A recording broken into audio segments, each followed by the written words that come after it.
যে 3টা ভূমিকম্প এখনো আসা বাকি আছে। নবীজি বলেছেন একটা পৃথিবীর পূর্ব দিকে হবে। পূর্ব দিক কোন দিক? এই যে Indonesia, Malaysia, Bangladesh, Pakistan, Myanmar, আপনার শ্রীলঙ্কা, এই পুরো কন্টিনেন্ট পূর্ব দিক, পৃথিবীর পূর্ব দিক। কোন কান্ট্রি এটা তো বলা হয়নি, পূর্ব দিক বলা হয়েছে।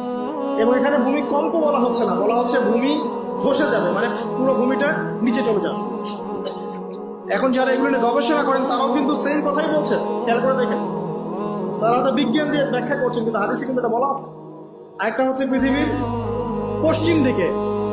আর পশ্চিম দিকে কেন হবে জানেন? সমকামিতার কারণে, সুদের কারণে, জেনার কারণে, পর্নোগ্রাফির কারণে, এবং সারা বিশ্বকে তারা যে জুলুমটা করছে, এই জুলুমের প্রতিফল হিসেবে আল্লাহ পাক ঘোষিত। এর কোনো অস্তিত্বই থাকবে না। এখন মনে হচ্ছে না যে পুরো সারা ওয়ার্ল্ডকে রুল করছে, অস্তিত্বই থাকবে। ভূমিধস। আরেকটা হচ্ছে পৃথিবীর মাঝখানে, মাঝখানে কারা আছে?